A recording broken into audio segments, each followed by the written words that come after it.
Como siempre.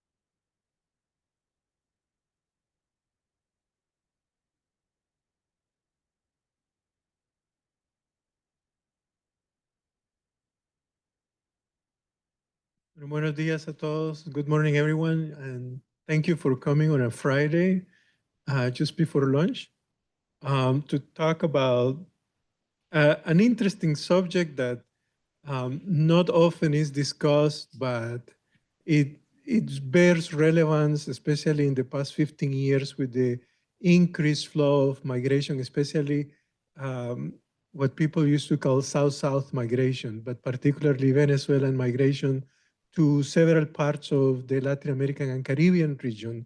And that pertains to the economic contribution that migrants make to their home countries and to the host countries. And that's a subject that has been debated a lot, but not really measured properly.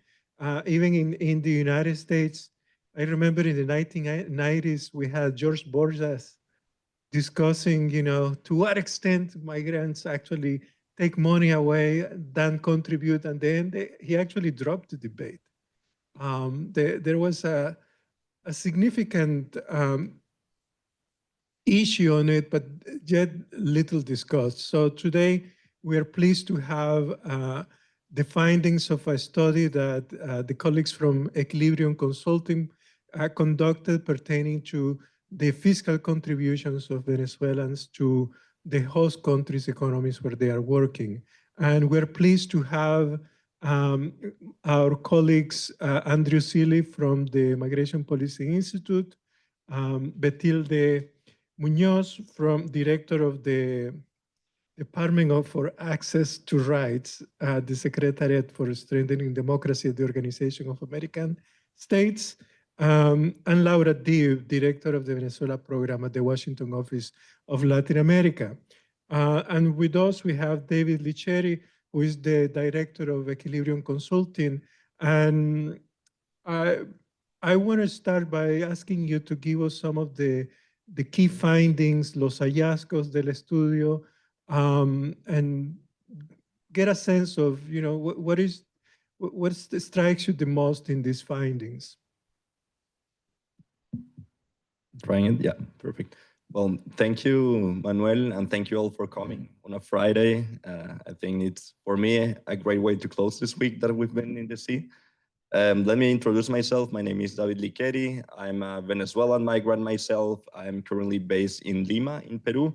Left Venezuela in 2012 already. Yeah, about more than 10 years that I left the country.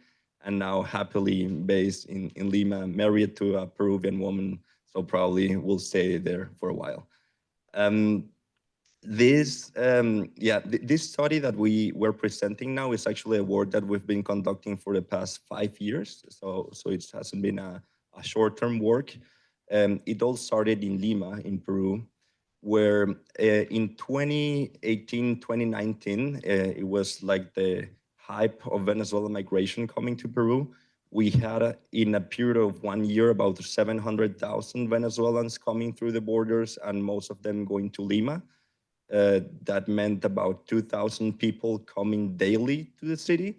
And for sure, the city was not ready for that kind of pressure. We started to have pressures on social services. We're starting to have the discrimination, cultural shocks between the local population and the migrant population. And at some point, all the evidence that we have been seeing in the news, it was all about criminality in some cases, like very picked specific case of criminality that made a lot of noise. And then we had a lot of assessments on the needs on the migration on a humanitarian way, which was super interesting, and we needed that. But we thought, together with the Venezuelan Chamber of Commerce in Peru, that we have to think about this also as the migrant being an economic actor and not only being a beneficiary or being a problem. So it is an actor that can be part of a solution and can contribute.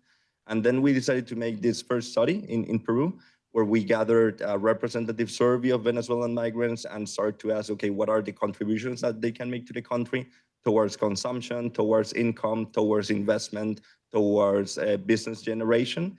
And we had a great result where we can show and air up the narrative and say, hey, this economic actor can be positive in the medium term and for sure in the long term in the country if you take action on the opportunity through policy, through a migration policy that can be sustainable for the country. After this, we decided then to make a follow-up on Ecuador, Chile, Panama, Dominican Republic, Costa Rica, Aruba, Colombia, and it ended up being a study of 8 countries. We did it in Peru and Ecuador twice. And we had now some of the very interesting results that I wanted to share with you. So the first one that we have is the consumption, when we take into account like the consumption of migrants is around 10.5 billion a year. It's almost the GDP of a small country. So we can, it's actually a lot of consumption that is mostly spent within the country they live in. About a third of it is for housing expenses. About 25% is for consumption and food. Then you have about 10% for education and health, and a small amount of remittances that it makes it super interesting in an economic way for the people that receive the remittances, for the people maybe in Venezuela and other countries that receive it, but it's not a substantial amount that you say that is a flow of cash out of the country that you would say that migrants come and actually have a negative impact on the economy. That's not that way. The other thing that we found was the fiscal contribution. In these countries, we estimate it's around 1.8 billion, adding up Chile, Colombia, Costa Rica, Ecuador, Panama, Peru, and Dominican Republic. But there is a potential contribution if we have a better economic integration and we have better regularization programs of about 2.5 billion. So from 1.8, it could grow up to 2.5 billions. And that's what we want to promote when we take a look at it per capita between 2021 and 2024, for example, in Peru. The per capita taxpayer of a Venezuelan migrant was around $133, and it grew to $358 in 2024. So in a period of 3 years, it grew up by 3 times the tax payments of the same individual with pretty much the same capacities, just because he had access to a regular document and was able, some of them, to get a formal job with all the difficulties that there are in getting a formal job in economies in Latin America, especially in Peru. That is 80% of the economy is informal. And in the case of Ecuador, we also have the same trend. It's approximately from $80 to $243 the fiscal contribution of it. I would say there is a very common trend that we see between the countries, that the difference of informal workers, migrant informal workers, and the formal workers, the income that they receive is clearly larger. For the case of formal workers, here at the report we can see, for example, in Peru, it grows from $330 to $430. In the case of Panama, from $720 to $2,000 monthly if they get a formal job. And it's not only about the amount, but it's also being a formal income, they contribute to the tax system. So that's one finding that I think is super relevant. And maybe like to close and open the conversation and dialogue, these are the findings that we want to share, but there's still a lot of work to do. I think there's still, we have around 7 million Venezuelan migrants throughout the globe. About 80% of them are in the region in Latin America. About 4.4 million had a regular document so far, but we still have more than 1 million people that haven't got access to a regular document. I know it has been costly programs that international cooperation has supported so far to make this regularization process viable. We want to promote that those efforts actually are having an impact. The contribution and the economic return on investment that this is having is actually working. So I think we have to take this into account for the policy design for the next few years. Thank you very much. I mean, I think this is a good point of departure. I mean, when we monitor the money transfer industry in South America, sending money from Peru, from Chile to Venezuela has become a matter of revenue opportunity for many companies in the past 2 years. It's a new phenomenon, but it's one that is likely to continue to increase. But you're right, the principal amount remitted is relatively small. It's under $40, $30. And some companies really reconsider sometimes being in the business because your revenue per transaction is too low. But I think this is where things are probably heading to in the near future. I wanted to ask a question to all of you. First, what is your impression? What's the key highlight that you find of these findings in this report? And Betilde, you worked a lot with different governments in the region. I mean, this is the nature of your work. What is your perception of how does this government see this issue of the tax contribution, the relationship to regularization?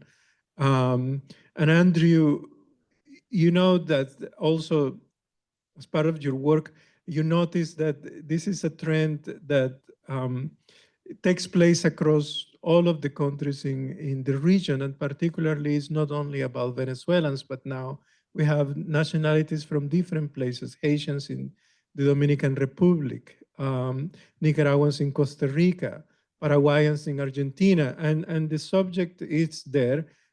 So how relevant is, in your opinion, both the perception that migrants are contributing to the economy and the extent to which there is a need among all the other nationalities to provide, to get access to regularization?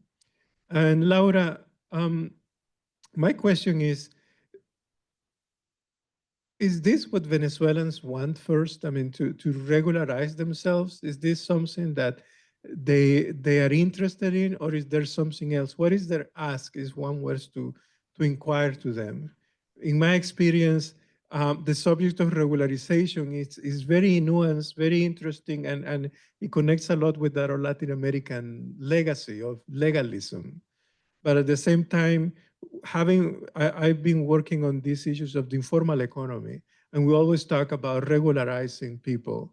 And we know that the correlation between regularization and the informal and better economic performance is not there. So, how do we reconcile this, particularly on gender?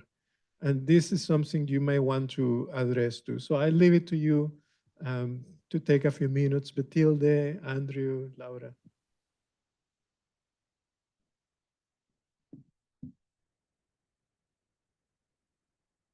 Okay, we're on. Thank you, Manuel, and good morning, everyone. Thank you so much for joining this discussion. I think it's still relevant to talk about Venezuelan migration effects and the lasting impact I think is going to have in the receiving country. So I want to commend the Inter-American Dialogue and your leadership, Manolo, for keeping this in the radar of the various policy conversations. I want to also congratulate David and Gustavo for the launching of this report, but more importantly, for the intellectual leadership that you guys are having in terms of generating this data and again, continuing to place the issue of Venezuelan migration high in the agenda, because it came to stay. So we still need to keep thinking to getting that, and also thinking of policy responses to make the best of it. So regarding the first question of what stands out to me, I think the key issue to me is the magnitude of the evidence. We now have more data that dismantles this myth that Venezuelan migration and migration in general is a fiscal burden, and doing it in a way that is very rigorous, that where you compare apples to apples across countries, where you are generating evidence that can inform, at least from the standpoint of the Organization of American States, regional discussions and of course, adapted to each of the countries, but definitely with some commonalities. But again, this narrative of Venezuelan migration and migration in general has been a burden, and the data shows very rigorously that is actually a macroeconomic variable shaping local markets, consumption, and productivity across the region, as the findings that you just reviewed. Another very compelling takeaway or finding that I see is how quickly migrants have become economic multipliers in the receiving countries. This is not happening in decades. I mean, I think you cited something like 3 years to see the increase in numbers. So this is something, that should call our attention and should definitely force receiving countries to start thinking of policies to make the best of it, as I said.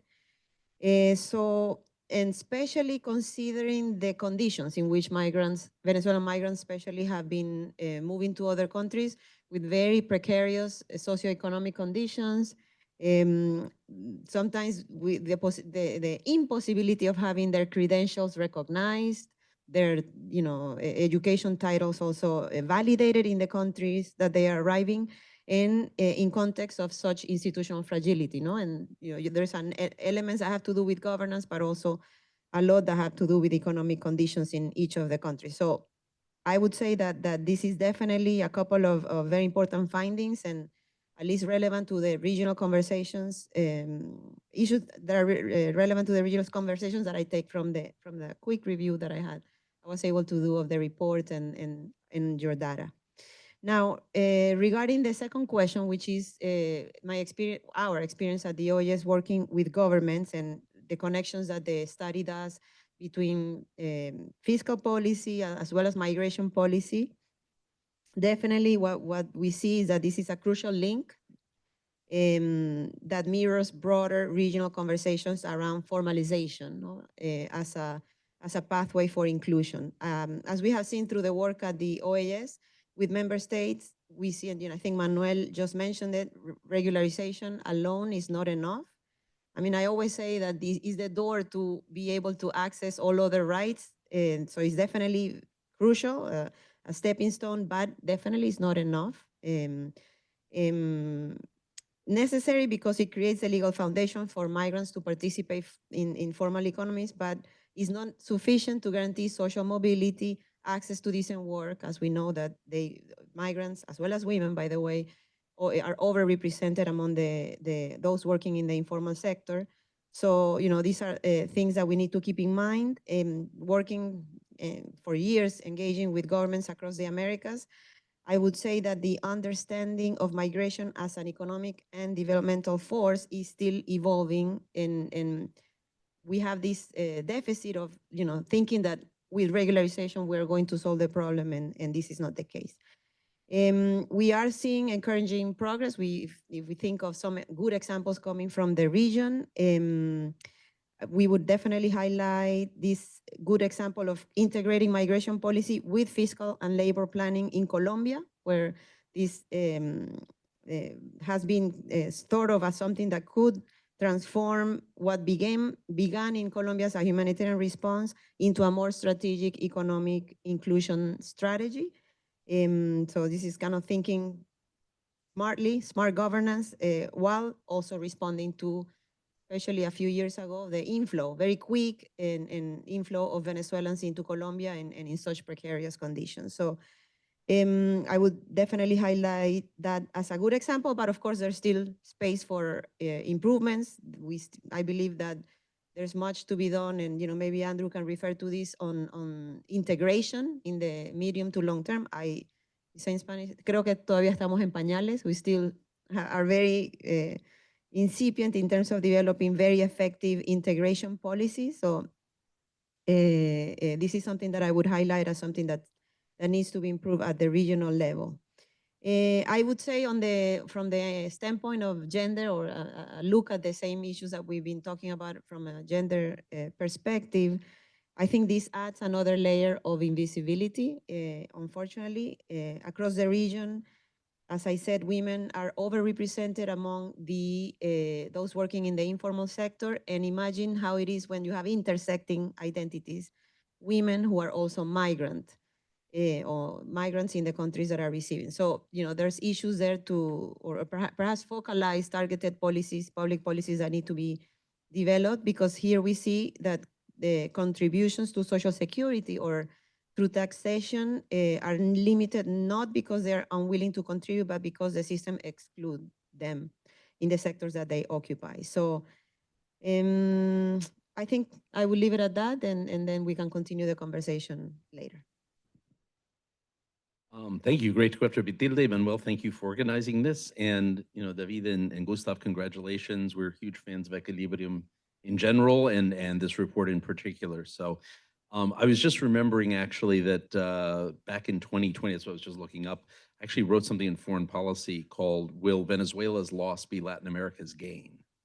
And with precisely the idea, with no data behind it. You guys actually have real data behind this now, but with no real data behind it. But looking at the trends, one of the things you could see is that Venezuela had pretty high human capital, right? There was a lot of investment in education. That's obviously gone down now, but it was a good educational system. There was a lot of access to higher education, very good higher education system. Again, decimated now, but as people started leaving, but it really. The Venezuelans that went out to Latin America and the Caribbean actually added a lot of human capital, right? And it's something that we should acknowledge. The question is, can countries in the region take advantage of that, right? And we just did a book looking at Latin American and Caribbean migration policies called On the Move, Valerie Lacarte, Diego Chavez, Ariel Ruiz, and I. And one of the things you see in Latin America and the Caribbean, which I think is worth saying again and again, is that compared to the way displacement crises have been dealt with in other parts of the world, where it tends to be that, displaced populations are kind of put in a defined area, a refugee camp, a set of towns, whatever, and they're sort of care and feeding by the international community. This was kind of the equivalent of throwing your 4-year-old into the swimming pool and seeing if they could learn how to swim, which was, there wasn't a lot of care and feeding. There was a little bit of UNHCR, IOM, Norwegian, few others out there doing some things on the side. But most people, what they got was access to the labor market, access to basic education, and maybe emergency health care. And a couple of countries more than that, right? Brazil, Ecuador. But it was pretty much the opposite of what you see in other places. And most countries went out of their way to create some sort of legal status for Venezuelans that were arriving. We think it's about 2/3, give or take, from a study we did, that have been able to get legal status. But look, there's a large informal economy. So even if you don't have legal status, there is some ability, there was some ability basically for everyone to go into the labor force, right? There were some real costs of this, and I think we should acknowledge this, that part of the resistance and the frustration that you see in countries is people remember the period of adjustment. There's some good IDB studies on this that show that there was particularly an impact on the informal markets, of people who worked in the informal markets early on, and it lasted for a couple of years, where people were displaced and saw lower wages, and then it recovered. Within 2 years, it recovered. Tends to happen with migration, right? Things reset over time because, subject of your report, right? Migrants are consumers as well as workers, right? And so as they consume, they also create other jobs, right? So labor markets reset. It's likely in some countries, this is the internal Borjas and now Clemens debate, and Card and now Clemens, is whether there's a displacement effect or not. It's usually pretty small in the US. It probably was larger in some of the countries in Latin America with large informal markets. And we should acknowledge that there were costs of trying to integrate students into already overburdened schools, into healthcare systems that were not fit to purpose. People remember this, and some of the pushback you see in Latin America and the Caribbean right now is that memory, right? Although I should say it is not unlike other countries in the world also. There is pushback, there is malestar, as you could say, there's sort of grumbling, but there's no country yet other than the Dominican Republic, which is a caso aparte, it's a separate case that it has a different dynamic with Haiti, but there's no country, maybe Chile right now, we'll see, where the issue has been completely politicized, right? It has been dealt with grumbling, but not with a whole-scale sort of let's push them all out movement, right? That has not yet happened. There's been much more tolerance and inclusion and sense of solidarity. Now is when the good part happens, right? This is now the moment where you can actually reap some of the benefits of the human capital that arrived, right? There was an adjustment here. We should be aware of it. We should acknowledge this. We should acknowledge this to people who have their kids in already overtaxed schools where there aren't enough teachers for students, that a few more people arriving is an issue, right? If you worked in the informal market and you're suddenly competing with, it was an issue.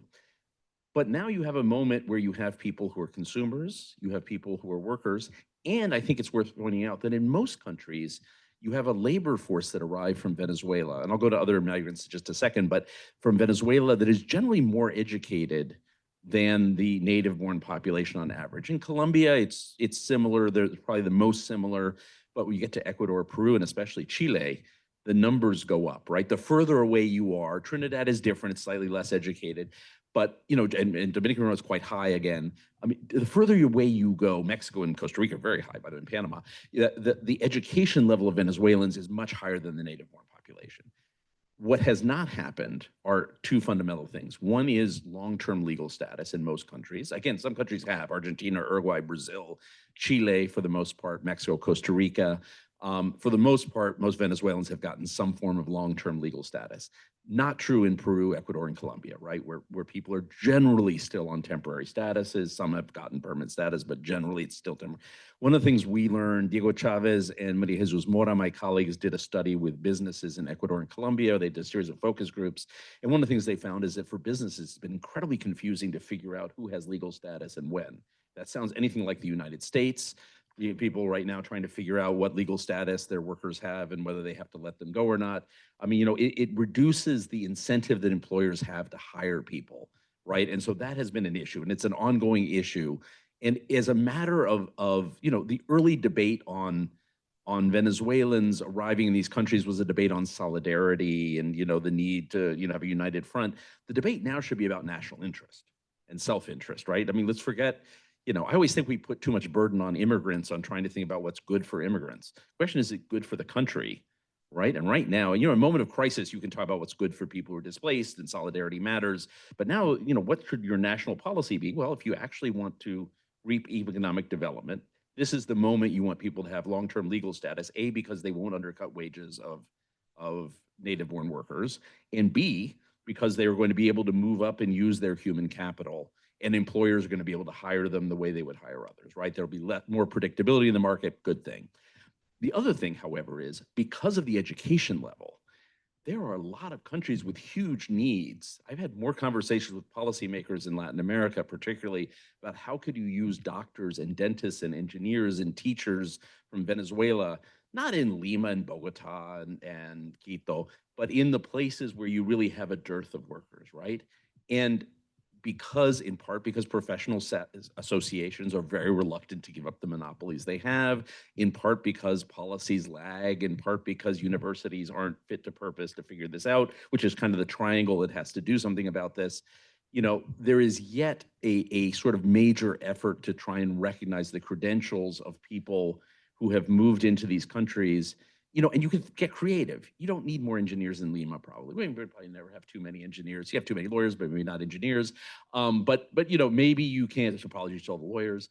But on the other hand, but you may need engineers, somewhere else in the country, right? I mean, there's lots of places in Peru. I know the former director of migration of Peru, and I used to have this conversation constantly because she could see the potential. He's like, I don't want to regularize, teachers to stay in Lima. I want to regularize teachers to go where we don't have teachers. Like, can we speed up the process and get people into the labor market in the places we need it? There's been some experiments, Peru, it was obviously during COVID, just with frontline doctors, small number of people.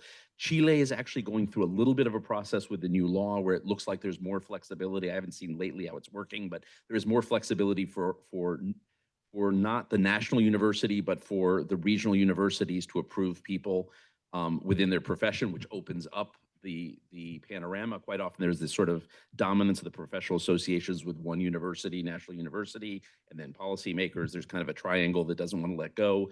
Argentina did a bit of this by allowing provincial university, just because it's the system, provincial universities. So, and created some competition for people like, oil engineers. So that I think is a huge pending issue right? But I think switching this off and not talking so much about migrants, and then but talking really about national interest. And this is one of those things that in a time of slow growth, and we should assume the global economy is going to be in slow growth for a while, and most Latin American and Caribbean economies are going to be slow growth, if you're not in Guyana, are going to be slow growth mode for a while. This is one of those things where you actually could squeeze out a little bit of increase in GDP and GDP per capita, right? This would be a real key, as well as deal with some strategic sectors you really need. So now, does this hold to other nationalities? I think it does with Nicaraguans in Costa Rica. I think it does in Mexico with the nationalities that have stayed there. I think it's much more sensitive in Dominican Republic and Haiti, though I think it would be, I mean, one of the things we know in this country, but from studies everywhere around the world, is the worst thing you can do for your own economy is leave people in long-term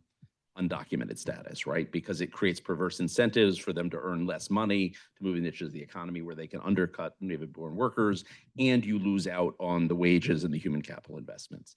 Now, let me say one final thing, though, which is, I think for those of us that believe that immigration can be managed and managed well and all that, I do think we have to understand that there's a bargain to be made here, and that you can't have open-ended solidarity and generous policies at the same time. Or you can in some places, but it's unlikely, and there aren't many cases of it in the world. I think part of the bargain has to be understood that societies need to know that the solidarity with the Venezuelans and other groups, Nicaraguans in the case of Costa Rica, is not open-ended and eternal. People are not going to keep arriving eternally. Now, if there's another crisis, there's another meltdown, individual cases of persecution, of course, yes. But the massive numbers of people, there's a period that's ended, but we're going to pay attention to the people that are here already, right? And I do think we shouldn't, be terrified every time there's an attempt to create some sort of enforcement apparatus in countries where they say, if you've committed a heinous crime, we'll deport you. That actually is okay, right? That actually makes some sense, right? Reasonable people can disagree about it, but it isn't a totally crazy idea. People, we're going to actually invest more in border security. We shouldn't be totally horrified by that, as long as the flip side of that is, but with people that are already here, we really want to see this as an economic advantage for us, right? And I think people need that security of knowing that this is not an open-ended invitation for people to come from every country, and at the same time, a real bet on national interest and on their own benefit by investing in the people that are already there. Thank you. You open a can of worms here on a discussion, but we'll follow up with that later, Laura.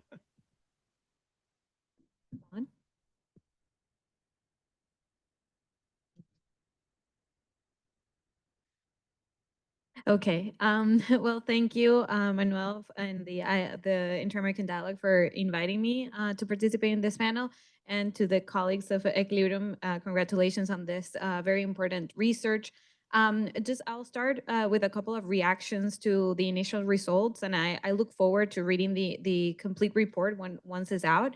I guess like the first data point that really strikes out is that if 81.9% out of 83.9% of people employed are in the informal sector, that means that only 2% have access to the formal employment.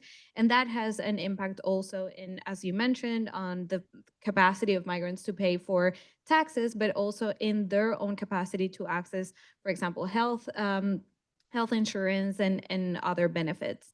It is unbelievable to see the low level of access to banking. And I do want to know, I would love to hear also, how is this percentage composed? Like, what is the social composition of the results that you presented? How many women, for example, have access to banking system and to credit in order for them to also, leave those situations of vulnerability and have access to better opportunities? And I was also very struck by the high level of regularization. You mentioned that there's 67% of population in the region have a regular status. And I have a couple of questions. First, if that regular status means authorization for work. Because, for example, in the case of Colombia, if you are an asylum seeker, you have access to a document that doesn't allow, or it didn't until very recently, just like a couple of weeks ago, it didn't allow you to work. So that also has an impact. You can stay in the country legally, but you don't have access to many things. And the other thing is like, have they had the same status over time? Because the policies have not remained consistent. There have been a lot of like what we call in Spanish, like colcha de retazos, like a quilt in English, I guess, like pieces of rope, of fabric that are, like patches that you put on the policy rather than a complete integral policy. And that also has an impact in migrants to even have a perspective of like their plan for life, like what am I going to do? Am I going to stay here on the long run? So I have those are like my initial reactions. But going back to your question, Manuel, you asked like, what do migrants want? I don't think I'm in the position to answer in the name of Venezuelans, even though I'm Venezuelan myself. No, but I did spend 5 years working for migrants and refugees in Colombia and at Los Andes University at the legal clinic for migrants. And whenever we ask people like, what led you here? What do you need? The first thing they would say is, I need work. I need money. And why do you need money? Because I need to feed my children, because I need them to go to school and I need to pay for uniforms. I need to be able to put a roof above my head. So the first need, of course, is money. But it's also true, as Betile said, that the key that opens the door to access all of these things many times is a regular migratory status. Now, that has a flip side, because it is true also that the regular migratory status by itself doesn't solve everything. And I'll share a story. Well, I guess like two stories that for me are very meaningful because they show the holes in the migration policies in the region.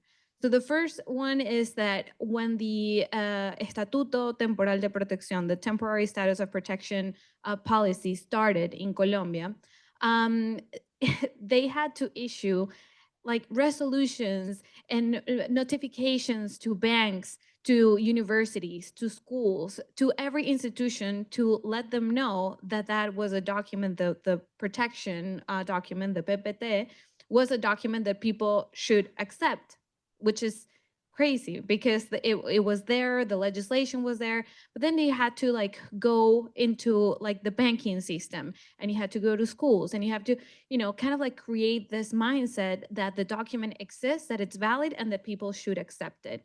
And that took a long time. And I think that also has to do with the lack of access to banking, for example. So there's a social aspect to that, of the xenophobia and the lack of will to actually include these people into society. The other story that I want to share is on the temporary status of protection. Last time I went with my colleague, Adam Isaacson, we went at WOLA, we went to the Darien Gap, to Necoclí, and we started talking to the families that were waiting for the boats to start their journey. And one family shared with us that the two kids of their family had PPT, had a document, but the policy was made in such a way that up until 2031, people can still, like children that are enrolled in school, can access the document, but their parents cannot, because the policy had a date until 2021. So the parents were like, well, my children can go to school, but I cannot work legally and afford to feed them. So what good is it? So these are the kind of holes, and I think that there has not been yet a total understanding of something that I think Betilde said as well, which is migration's here to stay. It's a reality, it's a permanent reality, and there should be a long-term view of things. And also the policies have been fragmented and have not responded in an integral way to these things. And I would just finish saying, it's also important to understand the context in Venezuela. The complex humanitarian emergency has not ceased. We are seeing this sort of like return, which has to do also with US policies. It has to do with the foreign aid freeze, or which is not a freeze anymore. It's just the end of USAID as we knew it. All of these elements are bringing people back. But what we're hearing from our colleagues in the ground is that this return is a wait and see return, because the conditions in Venezuela have not improved. So if people leave again, they leave in a more vulnerable situation. And I would just finalize by saying also the aspect of gender.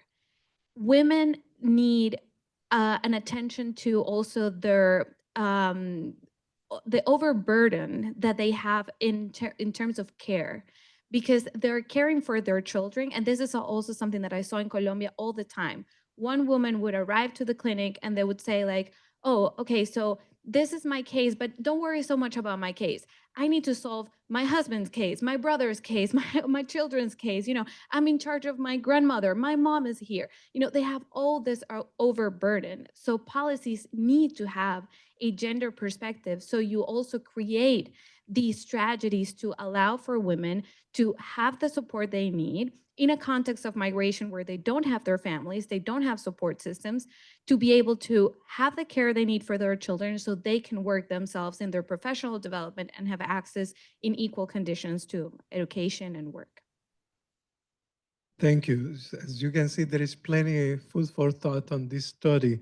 And I may ask you to quickly answer a few of the observations made and then allow the colleagues to ask questions from the audience. I do think that Andrew's point about national interest is really an important reminder that at the end of the day, policy is about the national interest.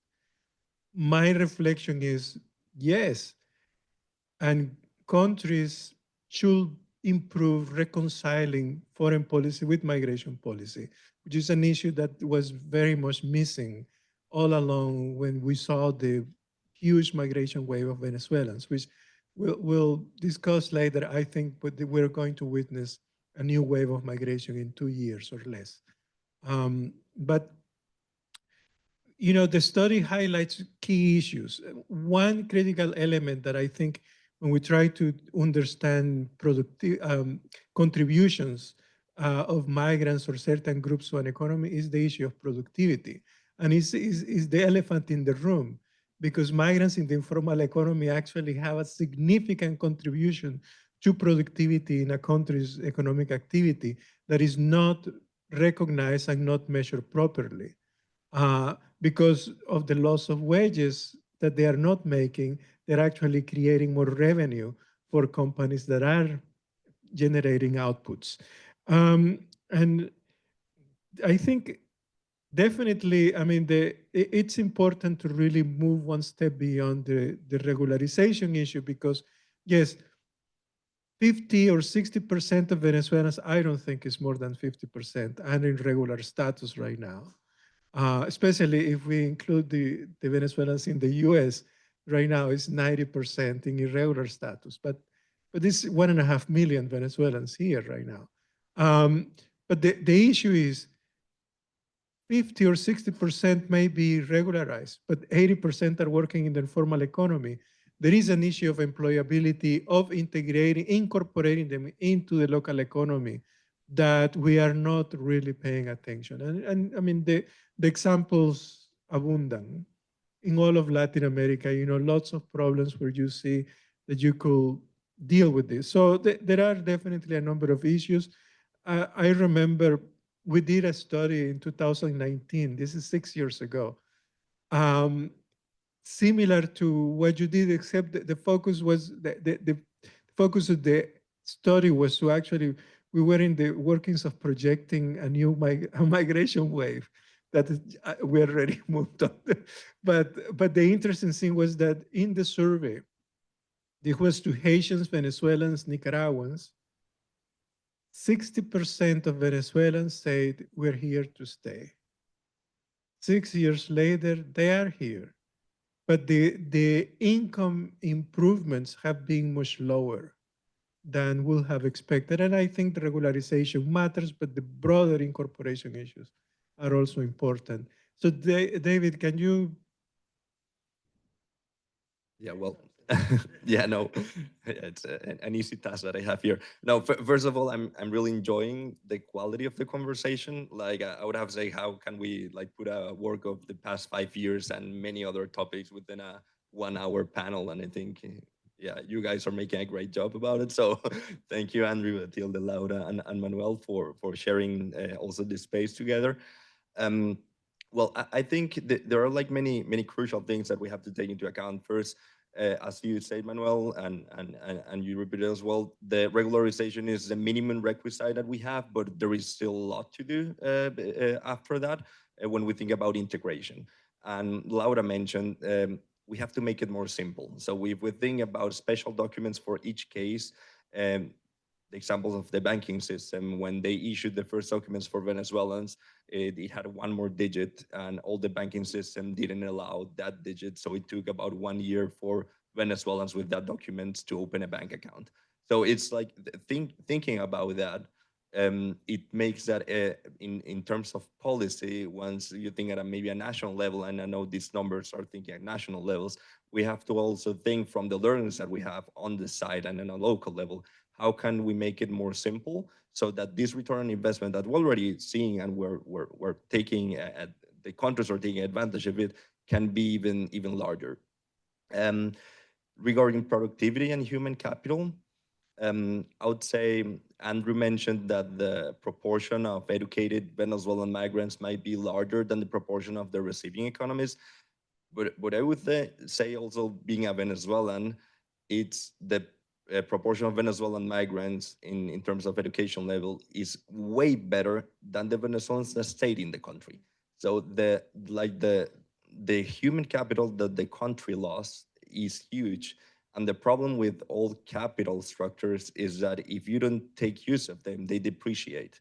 And it takes time. So if you have engineers that don't work for the next 10 years being as an engineer, but as a taxi driver, it will be super hard for them to be reinserted into the job system. So that's why we need to act quick. And this is not a zero-sum game. Either we win or we lose, because having a lot of migrants without documents in the country, it will have negative effects. It might have negative effects into not being integrated into labor markets, maybe all the gray or black markets to generate income. Yeah, you don't have tax contribution, etc. But maybe with the quick wins of policymaking, we can make that this is way more positive than it actually already is. So in one thing, I think we have to think about how can we take advantage of the productivity on the long term with more simple long-term processes. And the other thing, we have to start thinking on a local level and with specific populations, targeting the problems that we're having into integrating women to the labor market with some projects that maybe they have access to the job, but then who takes care of the child home? And after 2 months, they have to go back. So it has to be a more integral way of thinking about it. And also, I do think that the spaces that countries are having of cooperation regionally, like the process of Quito, for example, they have to keep going. So if countries stop talking and the multilateralism and the international cooperation stops with this migration issue, south to south, I think it might be even more complicated than it already is. Matters when it comes to domestic workers, which is 1 in 3 women in basically with the Western Hemisphere are domestic workers, and they don't have labor rights.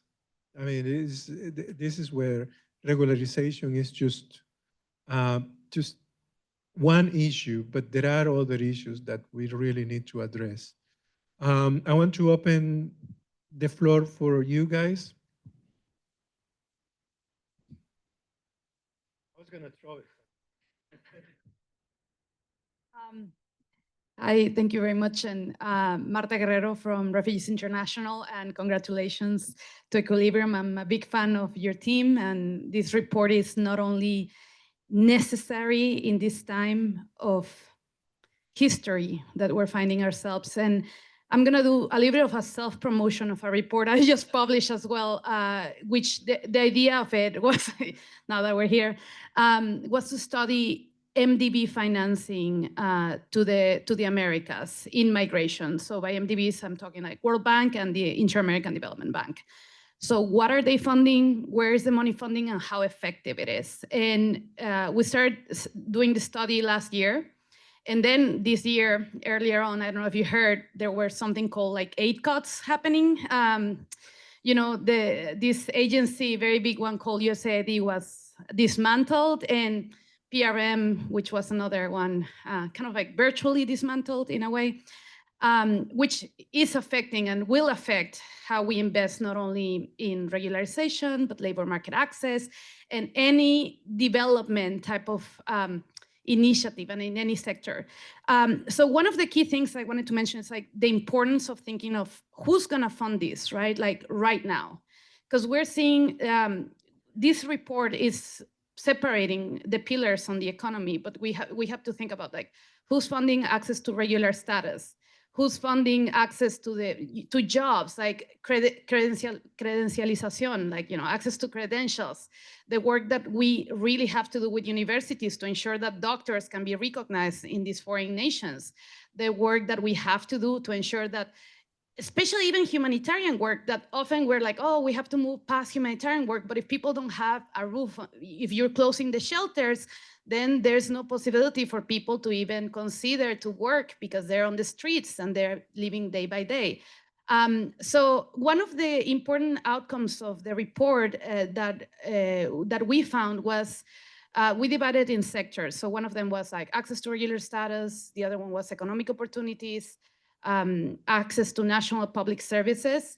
And very interesting, one of the least funded areas was access to economic opportunities, which was how can MDBs fund jobs, access to jobs or credentialization, and including like financial inclusion. There were no projects on financial inclusion whatsoever. So I think like, it would be interesting also to think, you know, how do we move forward in the current financial situation we find ourselves in, and who's going to pick the bill to not only push host countries to, you know, take a look at the positive impact, but also create policies and invest in because this will need investment to make it happen.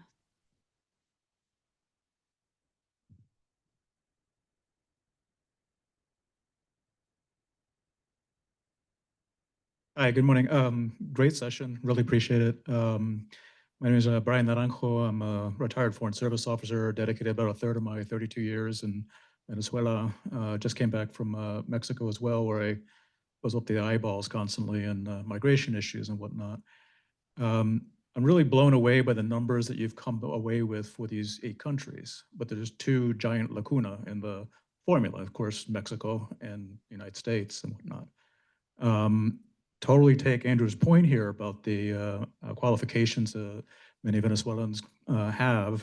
From my own experience, I think it's really important to really not so much look at the professional level. I mean, you go to Mexico City, I didn't have a doctor that was not Venezuelan. Now that's because my wife insisted on it, but the professional class is very well set up in places like Mexico City.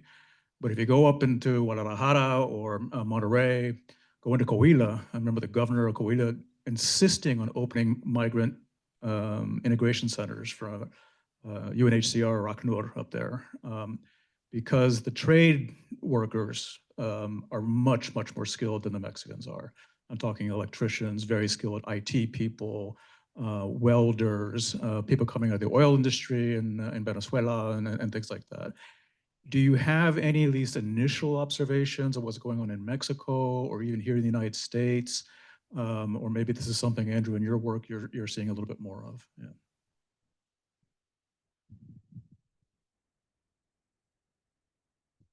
We don't have updated information on this, but there's sort of 2 waves of Venezuelans in Mexico, as you pointed out. I mean, the wave that went early, there's a wave that went to Mexico, Costa Rica, Panama, you know, and everywhere, Spain, the US. I mean, people who largely came with visas, they had professional qualifications, they had money. Yeah, and there were wealthy people, and there were people who were just professionals. In the case of Mexico, there were lots of people from the oil industry, for example, because it coincided when Mexico was opening up some into the private sector, some of its oil exploration and gas exploration, and so a lot of private companies were hiring also. So there was a lot, and there's somewhere around 100,000, give or take, Venezuelans that came in that period. Mostly did not get asylum, by the way. Mostly got visas eventually. Work-based visas or family visas. We were surprised because, the sort of Mexico would give asylum to almost any Venezuelan in this period. They applied the Cartagena Declaration to Venezuelans and basically said anyone feeling Venezuela can get asylum. That changed over time. But I mean, still technically true. It's just hard to get into Mexico now. I'm much more cautious on letting Venezuelans in, so it de facto doesn't work in the same way.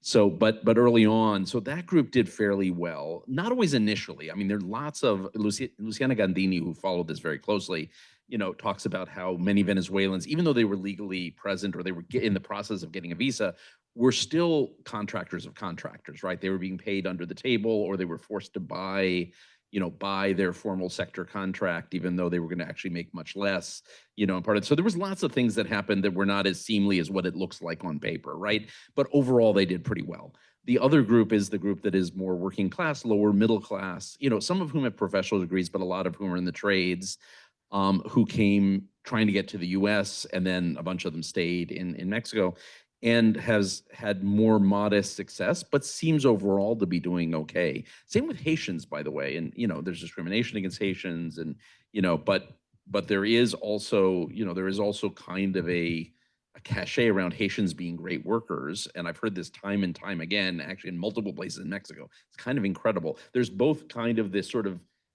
low-level discrimination, and at the same time, sort of an impression that they're particularly good workers. And they learned Spanish, and most came from, Brazil or Chile. So there's some Spanish or Portuguese there, but actually have done fairly well overall. Again, where you see the disconnect, because Mexico has such a giant informal market, so many of these people end up in the informal market, right? And look, I think one of the things we do have to increasingly do is talk about, when we talk about the Venezuelans particularly, but also migrants in general, is talk about them in the context of the societies they're living in. It's also true that most Colombians are in the informal market. Most working class Colombians are, not most, not quite a majority of the whole population, but of non-professional Colombians, majority are in the informal market, right? A majority of people in many countries in Latin America and the Caribbean are in informal markets. Now, is it higher for migrants? Particularly migrants who came from countries where there was displacement crises, like Venezuela, Haiti, Nicaragua.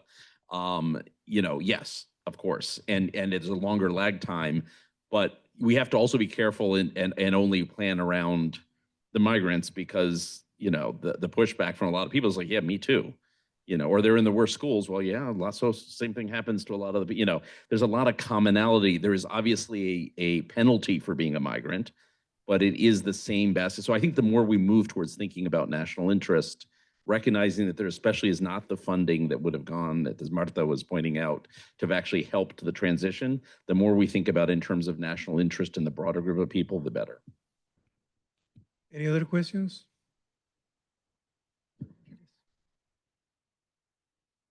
Can I just about it?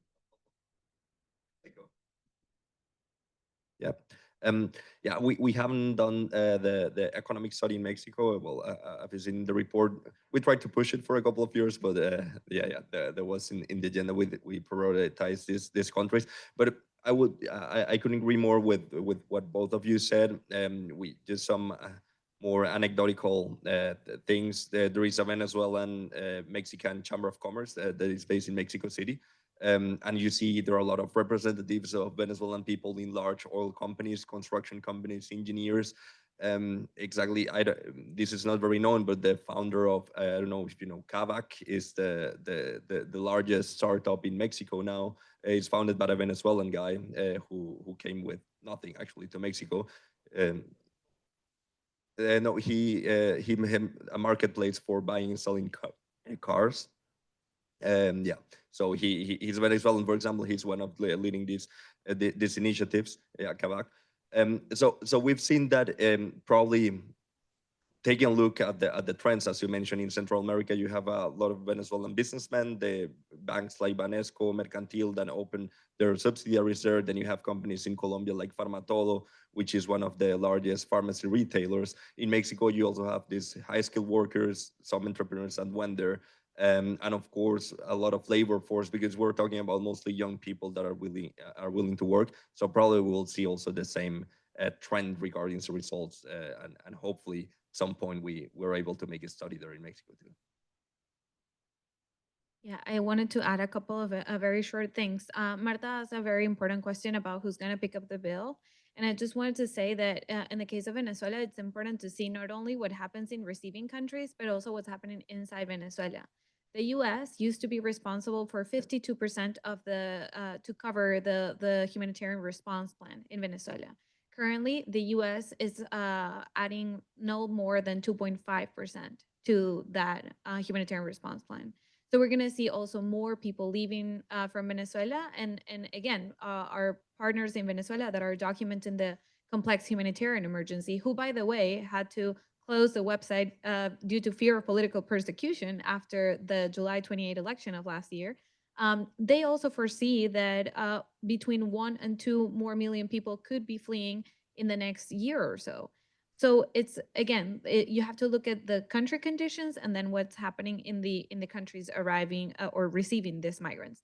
And regarding the U.S., if you take a look at the U.S. Census Agency, there's roughly documented 1 million Venezuelans. I think that number is higher, as you mentioned, Manuel.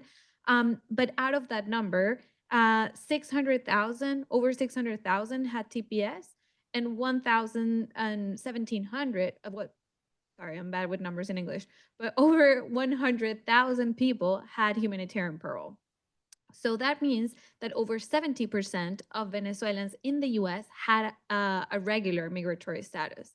And that meant also authorization to work and social security numbers to pay taxes. So also, I think it's important to take a look at how much the US is losing by leaving or letting these people go. During the first Trump administration, at the end of the administration, President Trump signed the Deferred and Forced Deportation for Venezuelans, and that allowed for people also to have a work permit. That's not the ideal solution because that also leaves people kind of like hanging until, like what's the next decision that the next administration is gonna make. But it could be a solution for Venezuelans in this context, at least temporarily, while things continue to be litigating at the Supreme Court. Yeah, I will leave it at that. Any other questions? Yes, we have two here. Thanks, Jordi Zamora, Johnson's Press. Thanks for this work, really interesting. And I was wondering, what would you need to do something similar in the United States and the whole country? What are the obstacles, and what do you guess would be the difference comparing to the rest of the Latin American countries, the 8 that you already analyzed?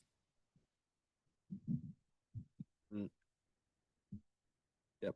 So I think, well, we are not participating in it, but I know there is an initiative currently going that is called something like Venezuelan Business Power that is made by the Venezuelan American Chamber of Commerce based in Florida. And they are looking forward to measure the impact of the Venezuelan migration in the state. When we think about the US as a whole country, probably there are like places where there is a way larger proportion of Venezuelan migrants specifically there. So probably we will be in the next few months having some data about it. As I said, I know about the initiative, but we don't participate in. So yeah, well, that's what I have to say. But we have not worked. We are a Latin American organization that only works in place in Latin America, so haven't done yet a study within the US. Hi, I'm Clara. I'm working at UN ECLAC. I was wondering, at university, we compared different migration flows and looked at what effective integration policies could be. And one idea was to include the perspective of the migrants more and really addressing their needs. I was wondering if you would first agree with this and how this could be achieved.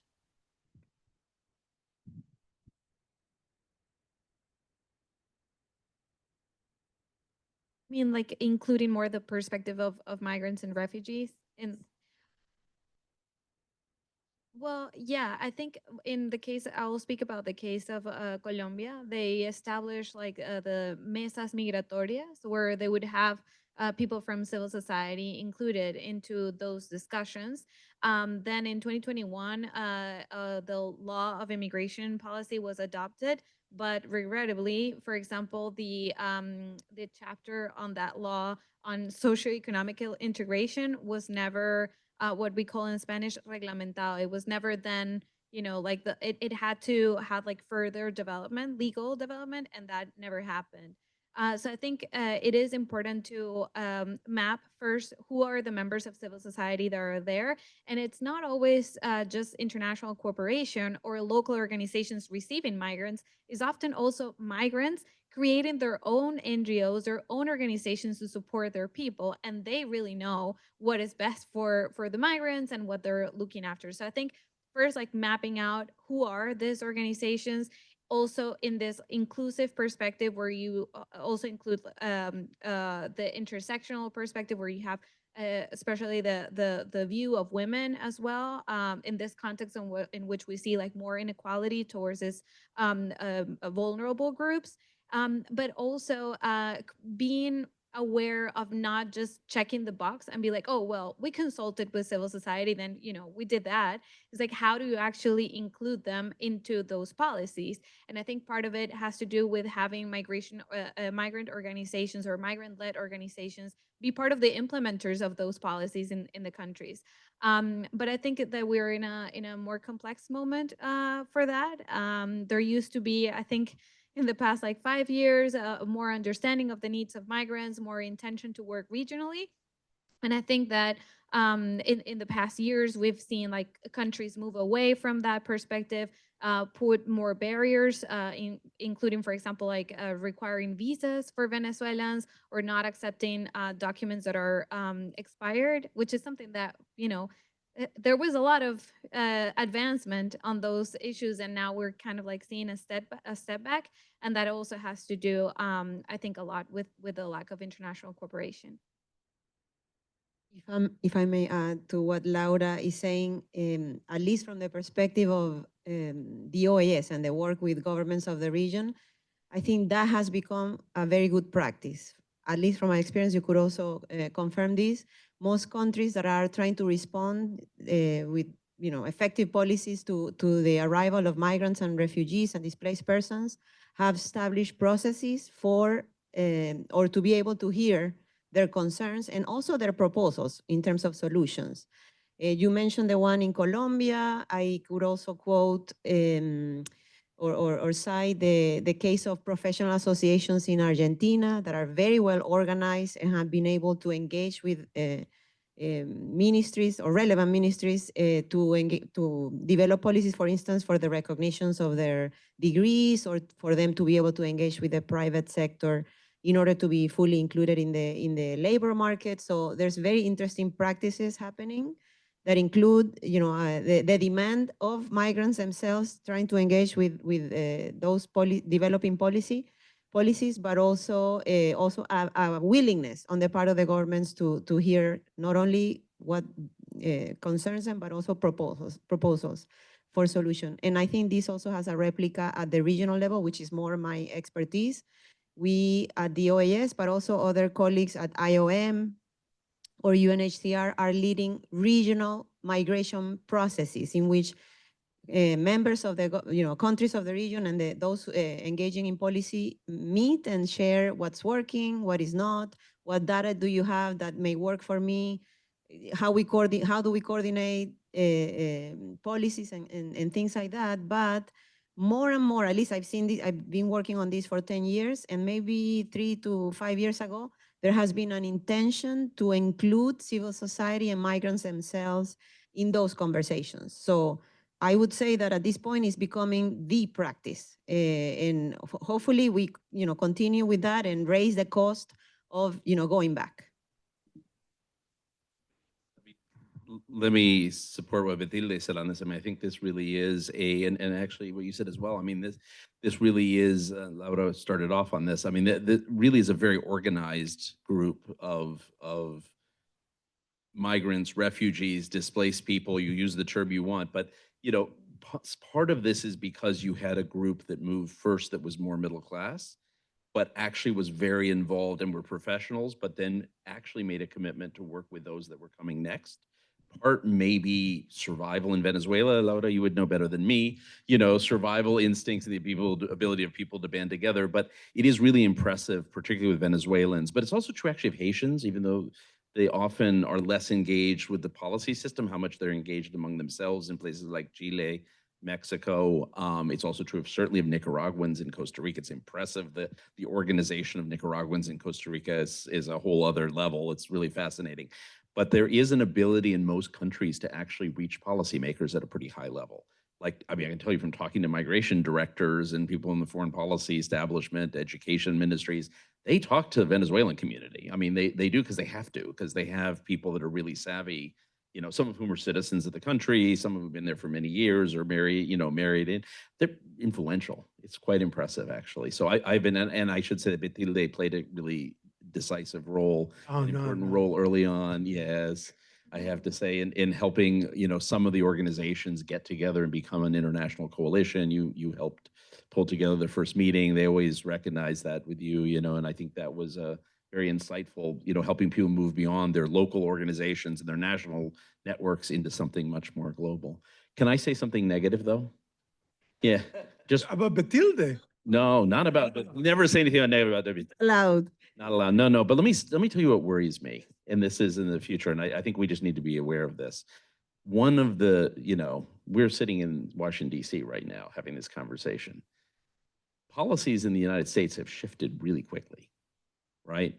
And I think at least three things happened, right? I mean, one was the perception that when a large number of people arrived, it created some real costs, particularly at a local level, right? Particularly in the education system, fiscal finances, city finances.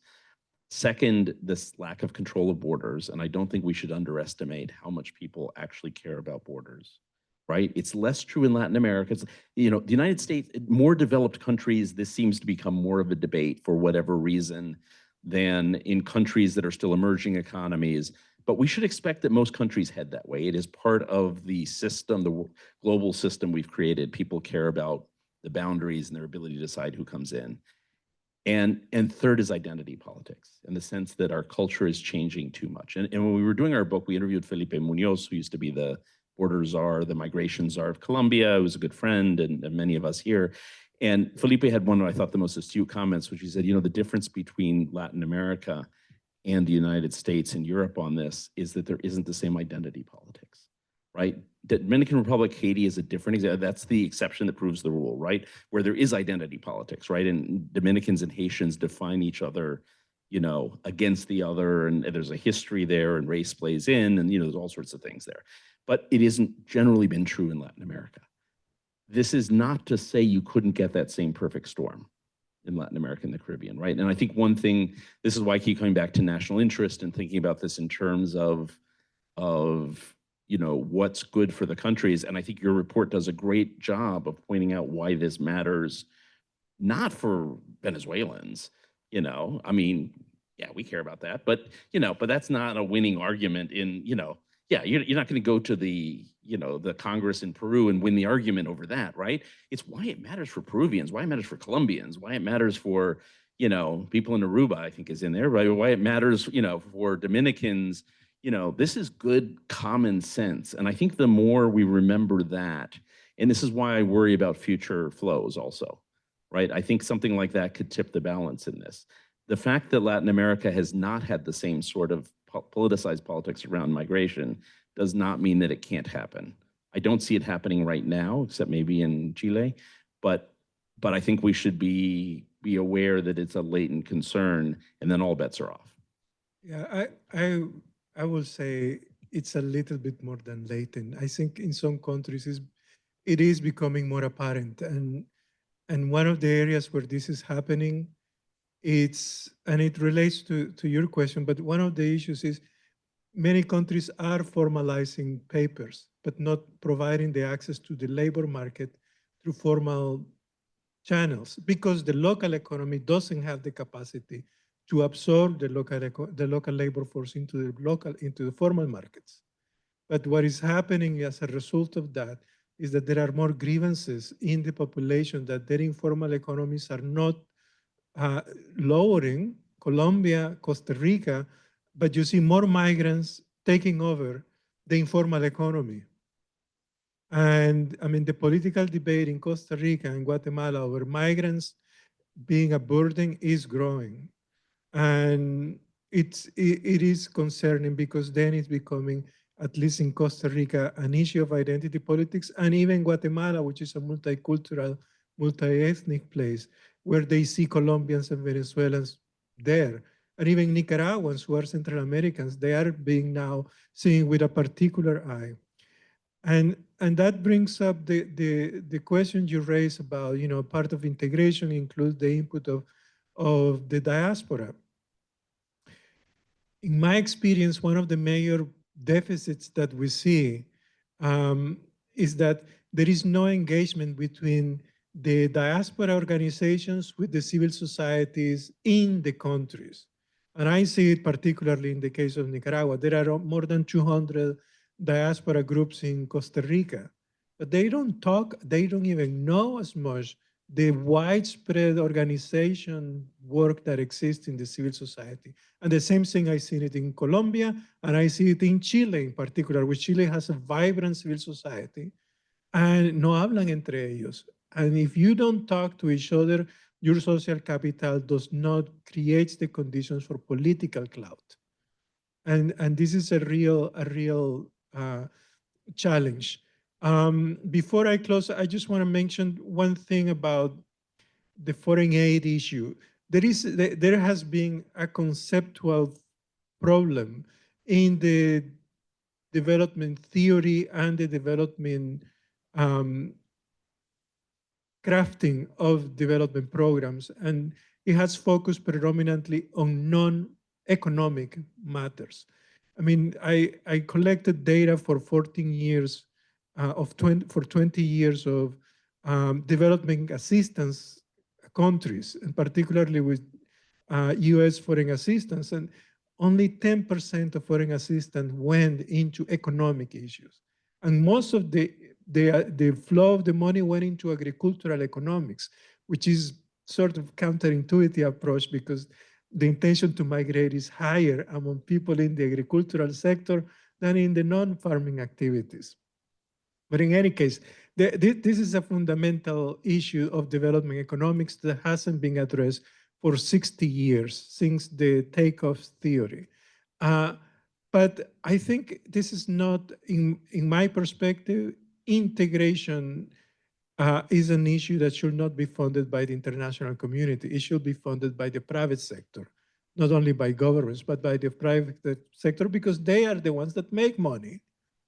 And this is something that actually I saw the debate in Chile, where many companies needed to understand, and they were asking the right question, how do we get involved in this?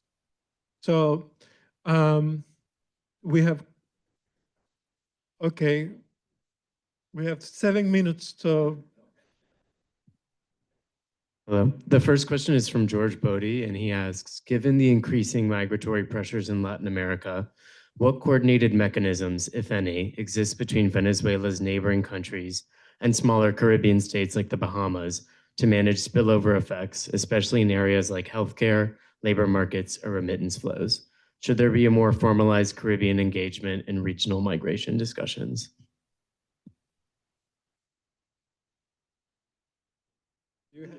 No. Where are you? The answer is simple, yes, there should be more coordination. The question is how to make that happen, or how you operationalize that coordination. Of course, as a staff member of the Organization of American States, I have to say that is the perfect forum for Latin American countries to meet with Anglo-Caribbean countries to discuss these type of policies. There is a space, the Committee on Migratory Affairs, la CAM, Comisión de Asuntos Migratorios, where that conversation happens. But of course, this is at the level of foreign ministries, las cancillerías. The question is, how do you engage with the technical people developing the policy responses? And I think there's a big gap. That's why I said I have opinions about it. I think we still have to develop spaces for the Latin American countries to engage with Anglo-Caribbean countries to share what has worked. How do you, if the flows are coming from my country to yours, how do we coordinate so you're prepared? This is currently not happening. There's various regional cooperation processes happening. You mentioned the Proceso de Quito process. I mentioned CAM. There's also the South American, I'm going to start translating as I speak, South American Migration Conference, la CSM. There's also the Regional Migration Conference, the CRM for the South. Which other ones I'm missing? And then there's the coordination with among countries, the mobility agreements, because you have Mercosur, Multilateral. but well, and multilateral. In Mercosur, you have the central, the Comunidad Andina, the Indian community, CARICOM, which is deepening its mobility agreement right now, although with Haiti on the side by somewhat mutual agreement. And to some extent the CA4, the Central Americans, but those three are fairly robust. And they're sub-regional. They're They're sub-regional. not necessarily engaging with the Caribbean. No, CARICOM is, but I mean, they obviously, because it is the Caribbean, but those three are quite actually intense, organic, real fora, but they are not linked among themselves. Exactly. So. And I wanted to share, maybe now talking about what you say, Manuel, on the Caribbean. We did this study in Aruba, for example. Aruba is about 5,000 Venezuelan migrants in there. There is a lot of fear because it's a small island. And there was this huge project from the hotels in Aruba, and they thought about making like a circular migrant program with Europeans that come to work for the hotel and go back, because these Venezuelan migrants were not able to work for large hotels because they didn't have work permits. So we presented this study to the Congress, and after that, they started a collaboration group with the hotel and the Congress to pass laws and give permits to the Venezuelan migrants now in Aruba. So I think those cases of collaboration are actually now working.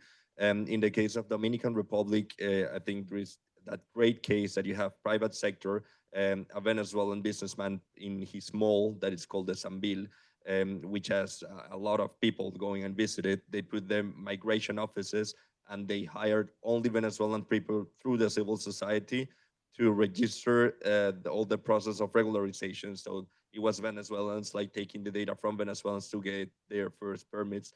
So I think there are like nice cases to share also. Okay.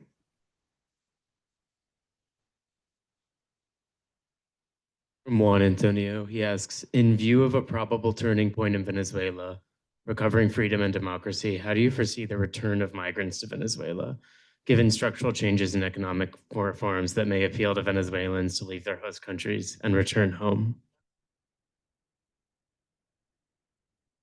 In the name of? Did I turn this? Yeah. Well, yeah, this is a very complex question to answer, because I think, I mean, we all Venezuelans wish that there would be a democratic transition, and that people could return and recover, make up for the time lost. All of these professionals can add so much more to Venezuela, to rebuilding the democratic institutions and all of that.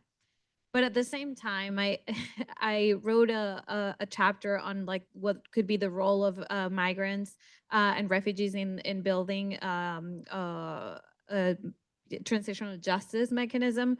And I conclude by saying that the return is an anhelo. It's a desire that it's very hard for people, and this is very unpopular to say.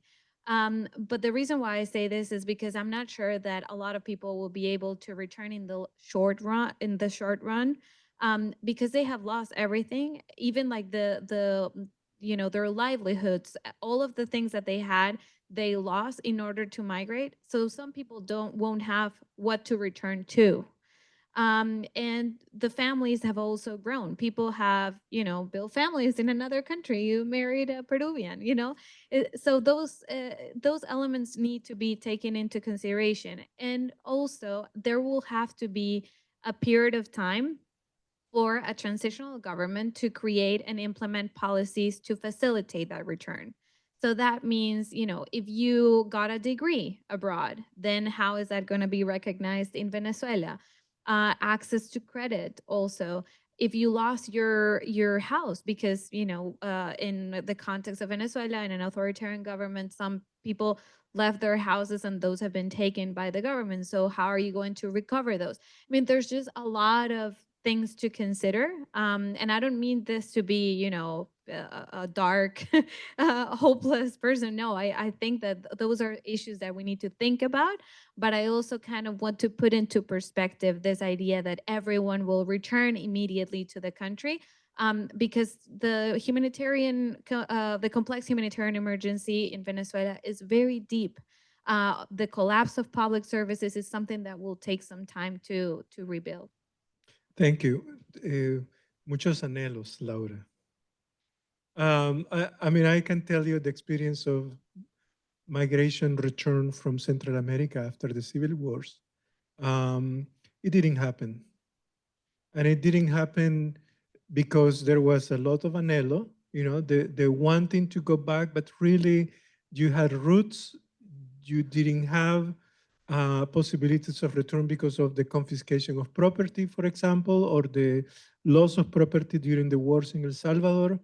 And at the end of the day, you know, the most important contribution became remittances, which is a paradox to a lot of extent. And then the rise of hometown associations. I mean, we started working on hometown associations here at the Dialogue in 1997.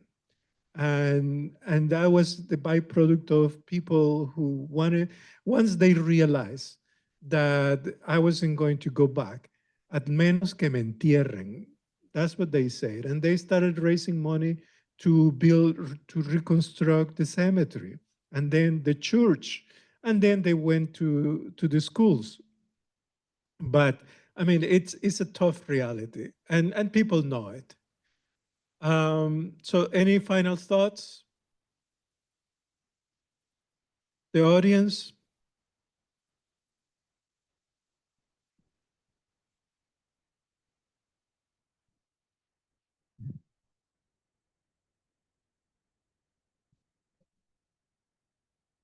Sorry.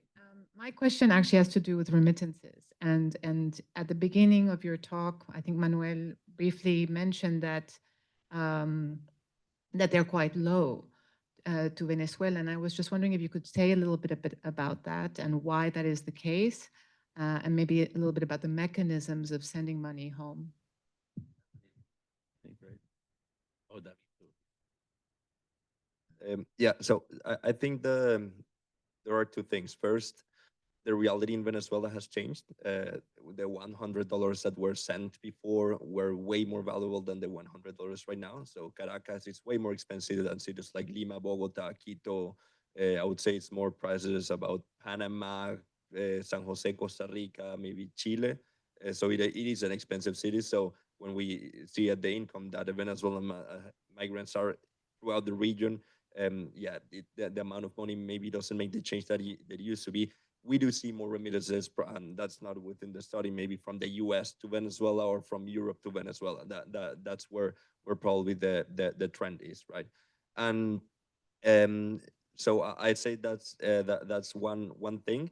And also in Venezuela, the means of life, they had like this kind of dollarization in the country. It started like to make just an economic effect that since you get some access to dollars now, you kind of think about, okay, maybe I just need the bare minimum because I have my house already there and I have a roof to live, just to eat, and I stay there.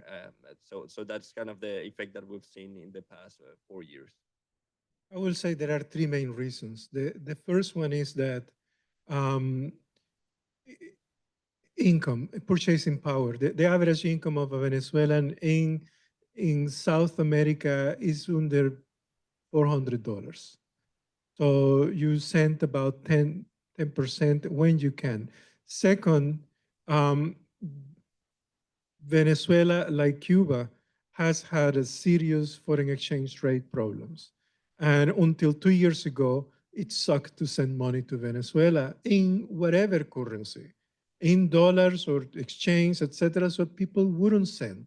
The third reason, and so that's why now once the government changed the policy of the el peso bolivariano, whatever they call it, finally, but then even today we have, again, return inflation.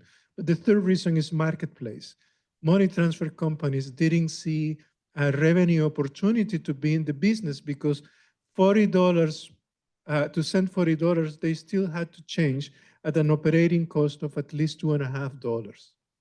And there was no profit to be made on that. And then on the payout, the regulations that existed in Venezuela until a year ago, basically, did not allow you to really pay in dollars in the country. And so it was really a tough market. People say that they were using Bitcoin, etc. That's anecdotal. Bitcoin still is not an exchangeable currency.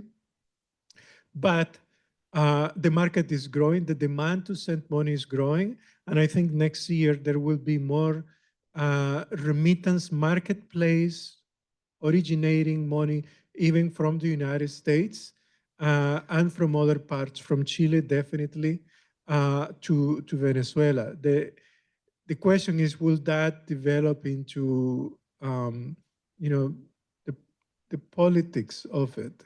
What's going to happen when there is, right now is 6% of GDP, but I think they will be growing, they will having a greater impact next year because Venezuela's economy is not going to grow. About the Zelle economy, because I keep hearing about it, which I think is different than Cuba, but the number of people who actually, they don't send remittances back, they stick it in a Bank of America account if they have a US relative. People are paying without it ever, the money never enters Venezuela. It's small, but it's a Hawala mechanism. Yeah. It actually, it is more common among Dominicans because they have papers and they go back and forth. But the Zelle economy, it really thrives among Venezuelans in Miami because they will basically have two debit cards, one for the relative there, and they will be able to use it. But it's just too complicated to do it. Well, muchas gracias. And thank you. And we look forward to the next event that will be migration and the national interest.